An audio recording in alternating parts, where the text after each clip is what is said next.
அஸ்ஸலாமு அலைக்கும் வரஹ்மத்துல்லாஹி வபரகாத்துஹு. அல்லாஹ்வுடைய சாந்தியும் சமாதானமும் நம் அனைவர் மீதும் நிலவட்டுமாக. அன்பானவர்களே, ஈமானுடைய ஒரு அங்கத்தை குறித்து நான் பேசணும்னு நினைக்கிறேன். எந்த அளவிற்குன்னா, இன்றைக்கு ஈமான் என்றால் நம்முடைய அளவுகோல் என்ன?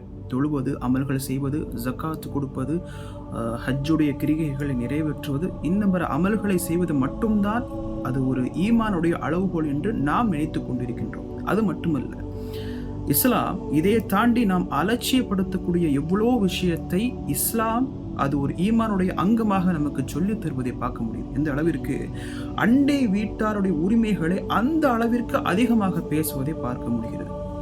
ஒரு கணத்தில் ஜிப்ரீல் அலைஹிஸ்ஸலாம் அவர்கள் நபிகள் நாயகம் ஸல்லல்லாஹு அலைஹி வஸல்லம் அவர்களுக்கு உபதேசம் செய்து கொண்டே இருக்கின்றார்கள். எந்த அளவிற்கு ஒரு கணத்தில் நான் உணர்ந்து கொண்டே என்னை அண்டை வீட்டாருக்கு வாரிசாக்க ஆக்கிவிடுவார்களோ என்று யோசிக்கக்கூடிய அளவிற்கு அண்டை வீட்டாருடைய உரிமைகளை குறித்து ஜிப்ரீல் அலைஹிஸ்ஸலாம் அவர்கள் எனக்கு உபதேசம் செய்து கொண்டே இருந்தார்கள் என்று நபிகள் நாயகம் ஸல்லல்லாஹு அலைஹி வஸல்லம் அவர்கள் சொல்வதை பார்க்க முடியாது. எந்த அளவிற்கு ஒரு குழம்பு பாருங்களேன், நீ குழம்பு சமைத்தாலும் கூட அதில் அதிகமாக தண்ணீரை அதிகப்படுத்தி உன்னுடைய அண்டை வீட்டாருக்கு பரிமாறிக்கொள் என்று சொல்லக்கூடிய அளவிற்கு இஸ்லாம் அண்டை வீட்டாருடைய உரிமைகளை நீங்கள் பேண வேண்டும், அதுதான் இஸ்லாத்துடைய அங்கம் என்று சொன்னார்கள். அதாவது ஈமானுடைய ஒரு அங்கம் என்று சொன்னார்கள்.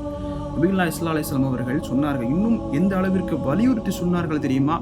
அவன் ஈமான் கொண்டவன் அல்ல என்று சொன்னார்கள்.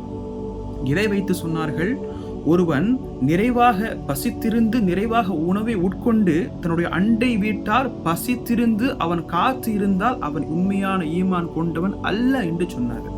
முடிந்த அளவிற்கு இந்த அண்டை வீட்டாருடைய உரிமைகளை குறித்து நாம் எந்த அளவிற்கு அதிகமாக விளங்கி கொண்டோமோ அந்த அளவிற்கு நாம் ஈமானுடைய பரிபூரணத்தில் தான் நாம் இருப்போம் என்பதை இதன் மூலமாக நாம் உணர்ந்து கொள்வோமாக. அஸ்ஸலாமு அலைக்கும் வரஹ்மத்துல்லாஹி வபரகாத்துஹு.